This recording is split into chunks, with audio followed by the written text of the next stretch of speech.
ಜಗದೀಶ್ ಶೆಟ್ಟರ್ ಅವರು ಬಿಜೆಪಿ ಆಫೀಸಿಗೆ ಬಂದಿದ್ದಾರೆ.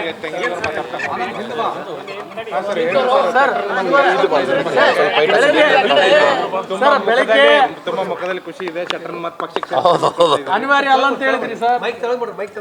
ನೋಡಿ, ಇವತ್ತಿನ ಅನೇಕ ಘಟನೆಗಳು ನಡೆದಿದ್ದಾವೆ.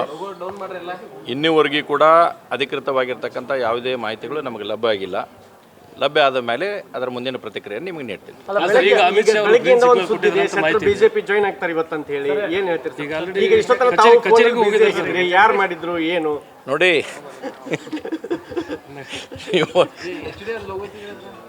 ನೋಡಿ ಈಗಾಗಲೇ ಮಾಧ್ಯಮದಲ್ಲೇ ಸಂಗತಿಗಳನ್ನು ನಾನು ನೋಡ್ತಾ ಇಲ್ಲಿವರೆಗೂ ಕೂಡ ನಾನು ಪ್ರಧಾನಮಂತ್ರಿಗಳ ಸಂವಾದ ಕಾರ್ಯಕ್ರಮದಲ್ಲಿ ಭಾಗವಹಿಸಿದ್ದೆ. ಏನೇನು ಘಟನಾವಳಿಗಳು ನಡೆದಿದ್ದಾವೆ ನನಗಿನ್ನೂ ಪೂರ್ತಿ ಗಮನಕ್ಕೆ ಬಂದಿಲ್ಲ. ಅದು ಬಂದ ಮೇಲೆ ಪಕ್ಷದ ಏನು ತೀರ್ಮಾನ ಇರುತ್ತೆ ಆ ತೀರ್ಮಾನವನ್ನು ನಾವು ಸ್ವಾಗತ ಮಾಡ್ತೇವೆ. ಆದರೆ ಈ ಕ್ಷಣದಲ್ಲಿ ಯಾವುದೇ ರೀತಿಯಾದಂಥ ಮಾಹಿತಿಗಳು ನಮ್ಗೆ ಇನ್ನೂ ಲಭ್ಯ ಇಲ್ಲ. ಅದಾದಮೇಲೆ ಬಂದ ತಕ್ಷಣ ನಿಮ್ಗೆ ತಿಳಿಸೋಣ.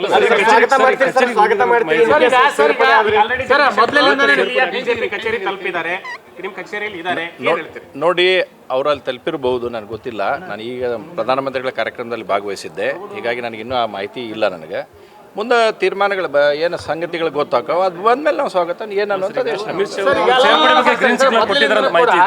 ಶೆಟ್ಟರ್ ಬರುವಂತ ಮಾತುಕತೆ ಇತ್ತು. ತಾವು ಅನಿವಾರ್ಯ ಅಲ್ಲ, ಪಕ್ಷಕ್ಕೆ ಯಾರು ಇದಲ್ಲ ಅಂತ ಹೇಳ್ತಿದ್ರಿ. ಈಗ ಏಕಾಏಕಿ ಕರ್ಕೊಂಡ್ರೆ ಅಂದ್ರೆ ತಮ್ಮ ಒಂದು ಪ್ರತಿಕ್ರಿಯೆ ಏನಾಗಿರುತ್ತೆ ಅಂತ. ಅಲ್ಲ, ನೋಡಿ, ನಾವು ಒಬ್ಬ ಪಕ್ಷದ ಶಿಸ್ತಿನ ಸಿಪಾಯಿ. ಪಾರ್ಟಿ ಯಾವಾಗ ಹೈಕಮಾಂಡ್ ಏನು ತೀರ್ಮಾನ ತಗೊಂತೈತಿ ಆ ತೀರ್ಮಾನಕ್ಕೆ ನಾವೆಲ್ಲರೂ ಬದ್ಧರಿರೋರು. ಅದ್ರ ಬಿಟ್ಟು ಎರಡನೇ ಮಾತಿರಂಗಿಲ್ಲ. ಆದರೆ ಈ ನಡೆದಿರ್ತಕ್ಕಂಥ ಘಟನಾವಳಿಗಳ ಬಗ್ಗೆ ಇನ್ನೂ ಸಂಪೂರ್ಣವಾದಂಥ ಮಾಹಿತಿ ಇಲ್ಲ. ಮಾಹಿತಿ ಬಂದ ಮೇಲೆ ನಿಮ್ಗೆ ಡೆಫಿನೆಟ್ಲಿ ತಿಳಿಸ್ತೀನಿ. ನೋಡಿ, ನಮಗಿಲ್ಲಿ ಮಾತಾಡಿಲ್ಲ. ಪಕ್ಷದ ಹೈಕಮಾಂಡ್ ಆಗಲಿ ರಾಜ್ಯ ಘಟಕದಲ್ಲಿ ಏನು ತೀರ್ಮಾನ ಆಗಿದೆ ನನಗೆ ಪೂರ್ತಿ ನಾಲೆಜ್, ಅದ್ರ ಬಗ್ಗೆ ನನಗೆ ಮಾಹಿತಿ ಇಲ್ಲ.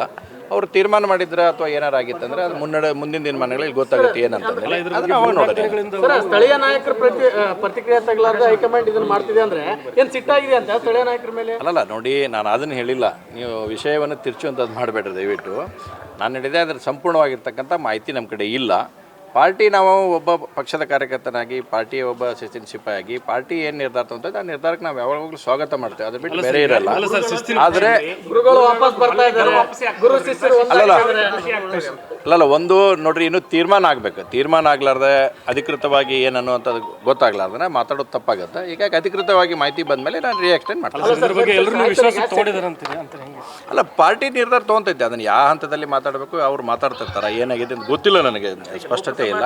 ಹೀಗಾಗಿ ಅದು ಏನಿದೆ ನೋಡಿ, ಒಂದು ಪಾರ್ಟಿಗೆ ಅನಿವಾರ್ಯತೆ ಅನ್ನೋಂಥದ್ದು ಯಾವುದೂ ಇರಲ್ಲ. ಯಾವಾಗಲೂ ಕೂಡ ಯಾರಿಗೂ ಅನಿವಾರ್ಯತೆ ಇಲ್ಲ. ಭಾರತೀಯ ಜನತಾ ಪಾರ್ಟಿ ಬಲಿಷ್ಠವಾಗಿರ್ತಕ್ಕಂಥ ಪಾರ್ಟಿ. ದೇಶದಲ್ಲಿ ಇವತ್ತು ಅದ್ಭುತವಾಗಿ ಕಾರ್ಯಯೋಜನೆ ಮಾಡಿರ್ತಕ್ಕಂಥದ್ದು ನರೇಂದ್ರ ಮೋದಿಯವರ ನಾಯಕತ್ವದಲ್ಲಿ ಬಹುದೊಡ್ಡದಾದಂಥ ಸಾಧನೆಯನ್ನು ನಾವು ಮಾಡ್ತಾ ಇದ್ದೇವೆ. ಈ ವರ್ಷದ ನಮ್ಮದು ಘೋಷಣೆ ಇದೆ ಅಬ್ ಕಿ ಬಾರ್ 400 ಪಾರ್ ಅನ್ನುವಂಥದ್ದು. ಈಗ ದೇಶದಲ್ಲಿ 400 ಕಾಂಗ್ರೆಸ್ ಸೇರೇ ತಪ್ಪು ಮಾಡಿದ್ರ ಅದನ್ನ ಸೂಕ್ತ ವ್ಯಕ್ತಿಗೆ ಸೂಕ್ತ ಪ್ರಶ್ನೆಗಳನ್ನು ನೀವು ಕೇಳ್ಬೇಕು. 30 ವರ್ಷ ಸಂಘ ಪರಿವಾರದಲ್ಲಿ ಇದ್ದಂಥವ್ರು ಈಗ 3 ತಿಂಗಳ ಕಾಂಗ್ರೆಸ್ ಬೇಜಾರಾಯ್ತಂತ. ಅಲ್ಲ, ಅದನ್ನ ಅವ್ರು ಹೇಳ್ಬೇಕು, ನಾ ಹೇಳಕ್ಕಾಗಲ್ಲ. ನಾವು ಎಲ್ಲವನ್ನು ಕೂಡ ಕೊಟ್ಟಿದ್ವಿ. ಈಗ ಅವ್ರು ಹೋಗಿದ್ರು. ಈಗ ಏನು ನಡೆದಿದೆ ನನಗೆ ಪೂರ್ತಿ ಇನ್ನೂ ಮಾಹಿತಿ ಲಭ್ಯ ಆಗಿಲ್ಲ. ಅದ್ರ ಬಗ್ಗೆ ಅವರು ಪ್ರತಿಕ್ರಿಯೆ ಕೊಡ್ಬೇಕು, ನಾ ಪ್ರತಿಕ್ರಿಯೆ. ಈಗ ಲೋಕಸಭಾ ಚುನಾವಣೆಗೆ ಶೆಟ್ಟರ್ ಒಂದು ಇರುವಿಕೆ ಅಥವಾ ತಮ್ಮ ಪಕ್ಷದಲ್ಲಿ ಎಷ್ಟು ಮಹತ್ವ ಅಂತ ಅಂತೀರಿ ನೀವು? ಮೊದಲೇ ಹಂತದೆಲ್ಲ ಕ್ಲಿಯರ್ ಆಗಲಿ, ಅದಾದ್ಮೇಲೆ ಮುಂದಿನ ಪ್ರಶ್ನೆಗಳಿಗೆ.